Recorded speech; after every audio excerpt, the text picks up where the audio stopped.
আসসালামু আলাইকুম সম্মানিত দর্শক। আশা করি দেশের বর্তমানে এই পরিস্থিতিতে আপনারা সবাই অবশ্যই ভালো আছেন। দেখুন, রাজনীতির এক অদ্ভুত এবং রহস্যময় খেলা বর্তমান সময়ে আমরা দেখছি। ইতিহাসের পাতা উল্টালে আমরা কিন্তু দেখতে পাই, যখনই আসলে কোনো দেশে ক্ষমতার পালাবদল ঘটে বা ঘটার উপক্রম হয়, তার পেছনে দৃশ্যমান যে শক্তি রয়েছে সেই শক্তির চেয়ে অদৃশ্য শক্তি কলকাঠি বেশি নাড়ে। আপনারা যারা বিশ্ব রাজনীতি নিয়ে নিয়মিত খোঁজখবর রাখেন, তারা কিন্তু ডিপ স্টেট যে শব্দটি, এটির সাথে বেশ ভালোভাবেই পরিচিত। এই ডিপ স্টেট কিন্তু এমন কোনো বস্তু নয় যাকে আসলে ধরা যায় কিংবা ছোঁয়া যায়। এরা হলো সেই অদৃশ্য সুতো, যারা পেছন থেকে পুতুল নাচায় এবং রাষ্ট্রের ভাগ্য নির্ধারণ করে দেয়। আজকে আমরা বাংলাদেশের প্রেক্ষাপটে এমন একটি গভীর এবং কিছুটা হলেও আমি মনে করি আতঙ্কের সমীকরণ নিয়ে কথা বলবো, যা শুনলে হয়তোবা আপনার চারপাশে ঘটে যাওয়া অনেক বিক্ষিপ্ত ঘটনার জট আপনি নিজেই খুলতে পারবেন। সুপ্রিয় দর্শক, একটু পেছনের দিকে ফিরে তাকাই। আপনারা নিশ্চয়ই মিশরের কথা জানেন। আমি আবার স্মরণ করিয়ে দিতে চাই। আরব বসন্তের পর সেখানে যখন নির্বাচনের মাধ্যমে মোহাম্মদ মুরসি ক্ষমতায় এলেন, অনেকে কিন্তু ভেবেছিল মিশরে বুঝি আবার গণতন্ত্রের সুবাতাস বইতে শুরু করেছে। কিন্তু মুরসি সরকার টিকলো আসলে কতদিন? ঠিকই কিন্তু সামরিক অভ্যুত্থানের মাধ্যমে তাকে যেভাবেই হোক সরিয়ে জেনারেল আবদুল্লাহ ফাত্তাহ আল সিসিকে ক্ষমতায় বসানো হলো। এই যে মুরসিকে সরিয়ে সিসিকে আনার সুপরিকল্পিত একটা ব্লুপ্রিন্ট, একেই আন্তর্জাতিক ভাষায় বলা হয় ইজিপ্ট প্লেবুক বা মিশরীয় মডেল। এখন স্বাভাবিকভাবেই প্রশ্ন আসে, মিশরের সেই পুরনো নাটকের পাণ্ডুলিপি বাংলাদেশে কেন আলোচিত হচ্ছে? দেখুন, কারণ অনেক বিশ্লেষকের মতে মার্কিন ডিপ স্টেট ঠিক সেই মিশরীয় মডেলটি এখন আমাদের প্রিয় মাতৃভূমিতে প্রয়োগ করতে চাইছে। তারা আসলে চাইছে একটি নির্দিষ্ট সময় পর দেশে এমন একটি পট পরিবর্তন ঘটাতে, যেখানে দৃশ্যপটে এমন কেউ আসবেন যিনি আসলে সম্পূর্ণভাবে তাদের ইশারায় চলবেন বা তাদের হুকুম মানবেন। কিন্তু এই পট পরিবর্তনের ক্ষেত্রটা কিভাবে আসলে তৈরি হচ্ছে? দর্শক, আপনারা যদি একটু ঠান্ডা মাথায় খেয়াল করেন, তাহলে দেখবেন গত কিছুদিনে আমাদের দেশের অভ্যন্তরীণ নিরাপত্তার জায়গাটিতে বেশ কিছু অদ্ভুত ঘটনা কিন্তু ঘটে গেছে। একটা সময় ছিল যখন দেশের বিভিন্ন থানা থেকে দেদারসে অস্ত্র, গুলি আর বিস্ফোরক লুট হয়েছে। বিভিন্ন কারাগার থেকে চিহ্নিত জঙ্গিরা হয় পালিয়েছে, না হয় দিব্যি জামিন নিয়ে বীরদর্পে তারা বেরিয়ে এসেছে। এবং আশ্চর্যের বিষয় হলো, এই বিপুল পরিমাণ লুণ্ঠিত অস্ত্র উদ্ধারের কোনো কার্যকর, দৃশ্যমান এবং কঠোর পদক্ষেপ কিন্তু আমরা সেভাবে আসলে দেখতে পাইনি। অস্ত্রগুলো কি তবে হাওয়ায় মিলিয়ে গেল, ভেনিশ হয়ে গেল? মোটেও না।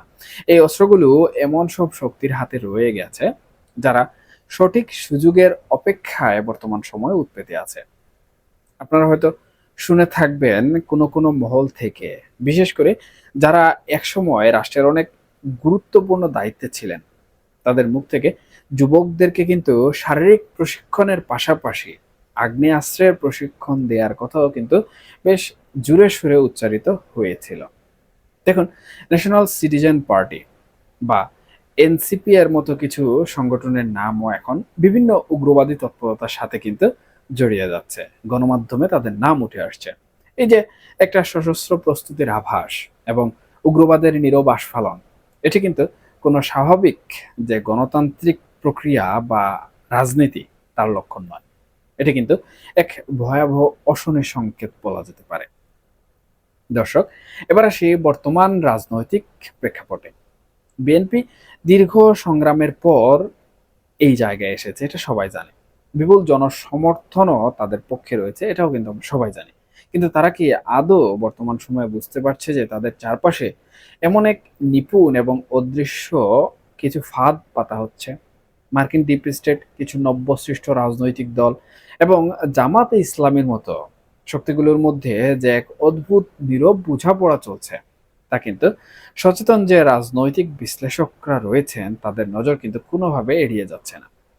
ডিপ স্টেটের প্রধান অস্ত্রই হলো টার্গেট করা দেশে অস্থিতিশীলতা তৈরি করা।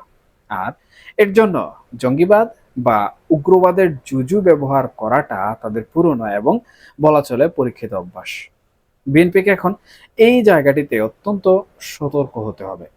তারা যদি ভাবে যে এই চরমপন্থী বা উগ্র গোষ্ঠীগুলো তাদের মিত্র বা এদেরকে ব্যবহার করে তারা ফায়দা লুটবে, তবে আমার দৃষ্টিতে সেটি হবে তাদের রাজনৈতিক জীবনের সবচেয়ে বড় এবং বলা চলে মারাত্মক আত্মঘাতী সিদ্ধান্ত।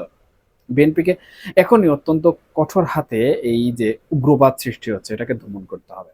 দেখুন, মরহুম বেগম খালেদা জিয়া একসময় যেভাবে শক্ত হাতে জঙ্গি দমন করে দেশের মানুষের আস্থা অর্জন করেছিলেন, ঠিক সেই লৌহ কঠিন মন মানসিকতা এখন দেখাতে হবে বর্তমান এই প্রশাসনকে। ঘরে ঢুকে পড়া অনুপ্রবেশকারীদের বিতাড়িত করতে হবে, চিরুনি অভিযান চালিয়ে লুট হওয়া যে সকল অস্ত্রের কথা বারবার উঠে আসছে সেগুলো উদ্ধার করতে হবে। তা না হলে এই ডিপ স্টেটই কিন্তু একসময় টিস্যু পেপারের মতো বিএনপিকে ব্যবহার করে একদম ছুঁড়ে ফেলবে। এখন বাকি রইল মাঠের বাইরে থাকা আওয়ামী লীগের কথা। দেখুন, দেশের মধ্যে অন্য শক্তিগুলো আওয়ামী লীগ ব্যতীত যারা চাচ্ছে দেশ অস্থিতিশীল হোক, দেশে উগ্রবাদী তকমা লাগুক এবং দেশ কোনোভাবে অনিয়ন্ত্রিত হয়ে যাক, তারা যদি কোনোভাবে এই তকমাটি দিয়ে দেশে অস্থিতিশীলতা তৈরি করতে পারে, তাহলে কিন্তু তাদের যে নির্দিষ্ট স্বার্থ রয়েছে সেই স্বার্থ এবং এজেন্ডা লাভ করার জন্য বা হাসিল করার জন্য তারা কিন্তু সবসময় তৎপর থাকবে। এখন মাঠের বাইরে থাকা আওয়ামী লীগ এই বিষয়টা কিন্তু খুব ভালোভাবে দেখছে এবং তারা এই যে এই দেখার মধ্যে কিন্তু সীমাবদ্ধ নেই, তারা এই বিষয়টি কিন্তু খুব ঢালাওভাবে প্রচার করছে। দর্শক, আপনারা দেখবেন সামাজিক যোগাযোগ মাধ্যমে বা গণমাধ্যমে যে খবরগুলো আমরা দেখতে পাই, বিশেষ করে আমাদের জাতীয় গণমাধ্যমগুলো যারা রয়েছেন, তারা যে সকল খবরগুলো আসলে প্রচার করছেন না বা যে বিষয়গুলো তুলে ধরছেন না, আওয়ামী লীগ বর্তমান সময়ে তাদের কর্মী বাহিনী দিয়ে সেই খবরগুলো কিন্তু ব্যাপকভাবে প্রচার করাচ্ছে এবং জনগণের কাছে পৌঁছে দিচ্ছে। এতে করে আওয়ামী লীগ আসলে কিভাবে ফায়দা নিচ্ছে? দেখুন, এই যে দেশে যে সকল ঘটনাসমূহ ঘটছে, দেশ অস্থিতিশীল হচ্ছে, এগুলো জনগণের কাছে যত দ্রুত পৌঁছাবে বা জনগণ যত দ্রুত এগুলো জানতে পারবে যে বর্তমান বিএনপি সরকার এগুলো নিয়ন্ত্রণ করতে কোনোভাবে সক্ষম হচ্ছে না, বরঞ্চ সবকিছু তাদের হাতের নাগালে চলে যাচ্ছে, তারা ক্ষমতায় থাকা অবস্থায়ও উগ্রবাদিতার ডানা বাঁধছে, চরমপন্থীরা জেগে উঠছে, তখন জনগণ কিন্তু সেই বিষয়টাকে আমলে নিবে এবং এখানেই কিন্তু আওয়ামী লীগের পক্ষে জনগণের একটা মনস্তাত্ত্বিক ধারণা বা পজিটিভ দিক তৈরি হবে। কারণ বিগত আওয়ামী লীগ সরকারের আমলেও আমরা কিন্তু দেখেছি আওয়ামী লীগ জঙ্গিবাদ দমনে, চরমপন্থীদের দমনে কিন্তু বেশ তৎপর ছিল। জনগণ কিন্তু এই বিষয়টি থেকে অন্তত পক্ষে দেশে একটা শান্তিময় অবস্থায় বসবাস করছিল। কিন্তু এখন যখন এই বিষয়গুলো পুনরায় আবার জাগ্রত হচ্ছে, তখন আওয়ামী লীগ দিল্লিতে বসে কিংবা পলাতক অবস্থায় সামাজিক যোগাযোগ মাধ্যমে বার্তাগুলো জনগণের কাছে পৌঁছে দিচ্ছে এবং জনগণকে বোঝানোর চেষ্টা করছে যে দেখো, তোমরা আওয়ামী লীগকে তাড়িয়েছো বা সবাই মিলে যেভাবে আওয়ামী লীগের পতন ঘটাতে দাবি তুলেছিলে, আজকে আওয়ামী লীগ নেই, কিন্তু দেশের কি অবস্থা। এই যে আওয়ামী লীগের একটা সুযোগ, এটাই কিন্তু বর্তমান সময় আওয়ামী লীগ কাজে লাগাচ্ছে জনগণের মনস্তাত্ত্বিক পরিবর্তন আনার জন্য এবং এই মনস্তাত্ত্বিক পরিবর্তনের পেছনে তাদের পুনরায় ক্ষমতায় ফিরে আসা বা বাংলাদেশের অভ্যন্তরীণ রাজনীতিতে জনগণের ম্যান্ডেট নিয়ে ফিরে আসাই কিন্তু একমাত্র লক্ষ্য। দর্শক, এবার আসি সবচেয়ে কৌতূহল উদ্দীপক এবং স্পর্শকাতর যে জায়গা, সেই জায়গাতে। আপনারা এত কথা শুনে নিশ্চয়ই ভাবছেন, এত আয়োজন, এত নিখুঁত ষড়যন্ত্র, এসবের মূল লক্ষ্যটা বা উদ্দেশ্যটা আসলে কি? এর একটি অত্যন্ত বড় কারণ হলো শেখ হাসিনার সম্ভাব্য স্বদেশ প্রত্যাবর্তন। ডিপ স্টেট কিন্তু খুব ভালো করেই জানে যে শেখ হাসিনা বসে থাকার পাত্রী নন, তাকে আটকানো যাবে না এবং তার দেশে ফিরে আসার একটা জোরালো সম্ভাবনাও কিন্তু ইতিমধ্যে তৈরি হয়েছে। আর তিনি যদি কোনোভাবে দেশে ফিরে আসেন, তবে ডিপ স্টেটের সাজানো পুরনো দাবার ছকে কিন্তু এক মুহূর্তে উল্টে যেতে পারে। আপনারা যদি ভূ রাজনীতির দিকে একটু ভালো করে নজর দেন, তাহলে দেখবেন আন্তর্জাতিক পরিমণ্ডলে কিছু অদ্ভুত সমীকরণ কিন্তু বর্তমান সময়ে তৈরি হয়েছে। একদিকে মার্কিন যুক্তরাষ্ট্রের বর্তমান সময়ে ডোনাল্ড ট্রাম্পের যে সকল অত্যন্ত ঘনিষ্ঠ ব্যবসায়ী অংশীদার রয়েছেন, তাদের সাথে শেখ হাসিনার একটা গভীর যোগাযোগের খবর কিন্তু বাতাসে ভাসছে। অন্যদিকে ভারত এবং মার্কিন যুক্তরাষ্ট্রের মধ্যে বাংলাদেশ ইস্যুতে বলা চলে এক ধরনের অঘোষিত ঐক্যমত কিন্তু তৈরি হচ্ছে।